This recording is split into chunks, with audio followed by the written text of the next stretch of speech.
Good morning everyone. Welcome back to our online class again. In the last class we have discussed about the parliament and the role of the parliament. हमने पिछली class में discuss किया था कि parliament की क्या कुछ भूमिका है और पार्लियामेंट है क्या। तो तब हमने डिस्कस किया तो हमने पढ़ा था कि in any democratic country we are going to elect the representatives. Those representatives come together to make the laws for the country at a particular place.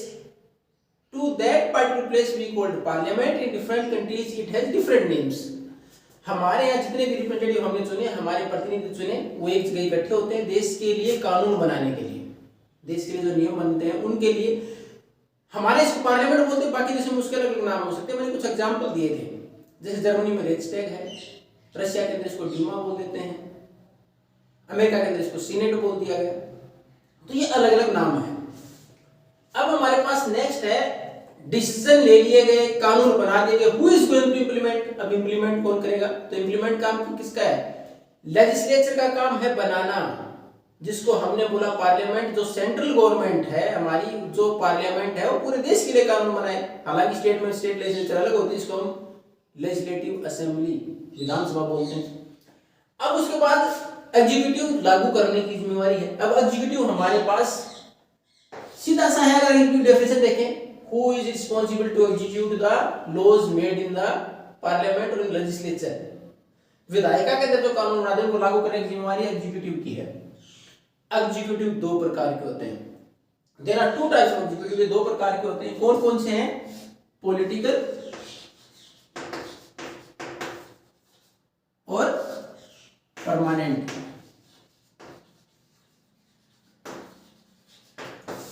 अब पॉलिटिकल एग्जीक्यूटिव वो एग्जीक्यूटिव है which are elected for a certain period of time and they have the supreme authority or power to take decisions. ये हमारे पास political executive वो हैं जिनको कि हमने चुना है कुछ समय के लिए और उनके पास उस टाइम पर सुप्रीम पावर है कोई डिसीजन लेने की, इंप्लीमेंट करने की.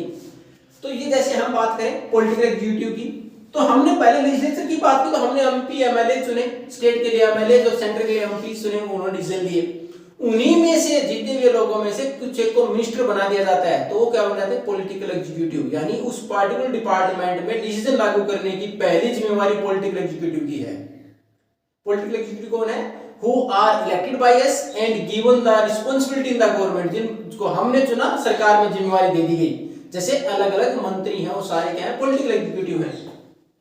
तो ये हैं कुछ समय के लिए चुने गए लोग जो महत्वपूर्ण निर्णय लेते हैं और उनको लागू करते हैं.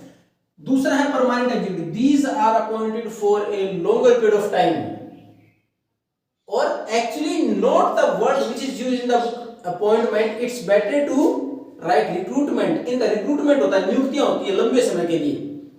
What we call them? Civil servants. जिनको हम सिविल सर्वेंट बोलते हैं, जो हमारी सिविल सेवाएं हैं, जैसे आईएएस, आईपीएस, उसके बाद आईएफएस.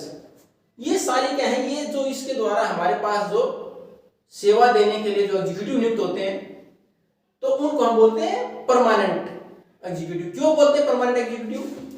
ये जो पॉलिटिकल एग्जीक्यूटिव हैं, इनको तो हो सकता है अगले चुनाव में आप चुनाव हरा दें.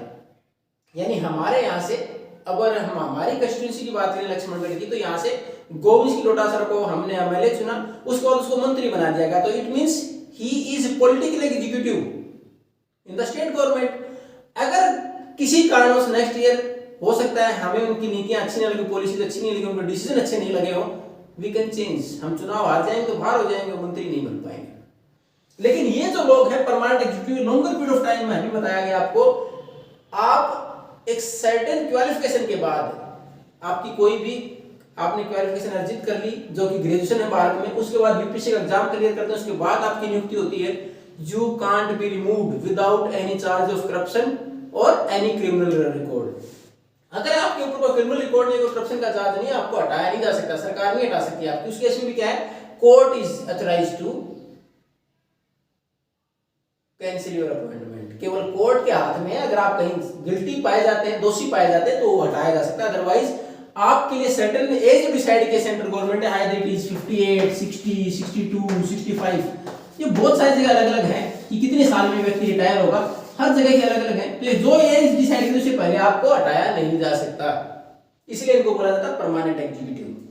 यानी ये बदलते रहते हैं, ये स्थायी हैं, इनका ट्रांसफर तो हो सकता है लेकिन इनको बीच में टेन्योर में बिना किसी करप्शन या क्रिमिनल चार्ज के हटाया नहीं जा सकता, तो इसलिए इनको परमानेंट एग्जीक्यूटिव बोला गया है। अब हमारे पास क्वेश्चन आता है पॉलिटिकल एग्जीक्यूटिव। हमारे पास एग्जीक्यूटिव तो दो प्रकार के होंगे, पॉलिटिकल और permanent executive. Who has the more power, अब पावर किसके पास ज्यादा है, तो इसमें क्या है, political executive has the more power, political executive के पास पावर ज्यादा है, क्योंकि जो भी महत्वपूर्ण निर्णय लिए जाते हैं वो पॉलिटिकल एग्जीक्यूटिव लेते हैं। हो सकता है उनको अपने फील्ड की जानकारी ना हो, बहुत बार ऐसा होता है कि हमारे पास हो सकता है उस पार्टिकुलर फील्ड की उस व्यक्ति को जानकारी नहीं हो। जैसे छोटा सा एग्जांपल लें हम, in the last government in the beginning, शुरुआत में जो पिछली सरकार थी इन बिहार के अंदर, Tejashwi Yadav became the health minister of the government of Bihar सरकार में स्वास्थ्य मंत्री थे, and he is not even matric pass, या तो 10वीं पास नहीं थे, तो क्या वो देश के स्वास्थ्य, राज्य के स्वास्थ्य मंत्री डिसीजन ले सकते हैं कि एक डॉक्टर को क्या कुछ करना चाहिए, किस प्रकार की सैनिटेशन फैसिलिटीज होनी चाहिए, किस प्रकार की हेल्थ फैसिलिटीज प्रोवाइड की जानी चाहिए। एक व्यक्ति जो कि 10th पास है, जो जानकारी नहीं है कि कौन सी बीमारी किस प्रकार होती है, क्या कुछ मेजर्स अपनाए जाए उसके लिए, लेकिन उसके पास फिर भी स्टेट में सुप्रीम पावर थी, क्यों, he can take the help of these permanent executive as advisor, इनकी सलाह ले सकता है वो, कि उसके पास एक एक्सपर्ट का पैनल बैठेगा, उनसे सलाह लिया जाएगा कौन से डिसीजन लागू किए जाएं, उसको जो डिसीजन अच्छा लगेगा उसको इंप्लीमेंट कर दिया जाएगा।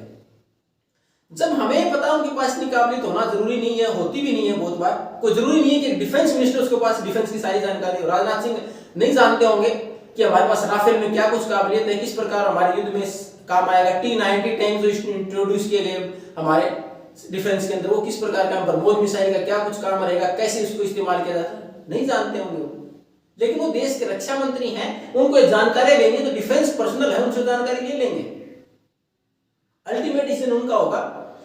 ये जो होता है हमारे यहाँ की हर फील्ड में कोई व्यक्ति किसी भी मंत्री तो बन सकता है, लेकिन उसको जानकारी वैसा कोई जरूरी नहीं है उस फील्ड की, और अंतिम डिसीजन उसका इसलिए है कि सलाह लेकर डिसीजन लागू कर सकता है। और उसको पावर क्यों दी गई ऐसी, पावर इसलिए दी गई डेमोक्रेसी। अब देखो डेमोक्रेसी का मतलब क्या है, the rule of the people, लोगों की सरकार, और लोगों ने किसको चुना है, इनको तो चुना नहीं, इन्होंने तो एग्जाम दिया, लग गए, चुना इनको है, पॉलिटिकल एग्जीक्यूटिव को चुना है, and they have to face the consequences। अगर कुछ गलत डिसीजन लिया गया उसको परिणाम भुगतेगा कौन, ये भुगतेंगे। क्यों भुगतेंगे, अगले चुनाव में लोग वोट नहीं डालेंगे, इनको तो कोई फर्क पड़ेगा नहीं, डिसीजन अच्छा है खराब इनको तो कोई फर्क पड़ेगा नहीं, डिसीजन का फर्क किस पर पड़ेगा, इन्हीं पर पड़ेगा। They have to give the answer, इनको पार्लियामेंट में भी जवाब देना है डिसीजन क्यों लिया गया, उसके बाद जनता को भी जवाब देना है वोटिंग के टाइम पर कि हमने डिसीजन इसलिए लिया था, इसके क्या प्रभाव है, क्या अच्छे हैं क्या खराब है, और अच्छे प्रभाव बताए जाएंगे। तो अल्टीमेटली डेमोक्रेसी के अंदर the will of the people is supreme, लोगों की इच्छा सर्वोपरि है, और लोगों ने किनको चुना है, पॉलिटिकल एग्जीक्यूटिव को चुना है, इसलिए सुप्रीम पावर डेमोक्रेसी में इनको दी गई है। In the next class we will discuss about one of our major institutions, the Prime Minister Office और PMO। अगली क्लास में हम पढ़ेंगे प्रधानमंत्री देश का कैसे नियुक्त होता है, किस क्या क्या उसके पास पावर्स हैं। ये हमारे पास अब तक के जो टॉपिक क्लियर हुए। If you have doubt then you can ask. Thank you and have a nice day.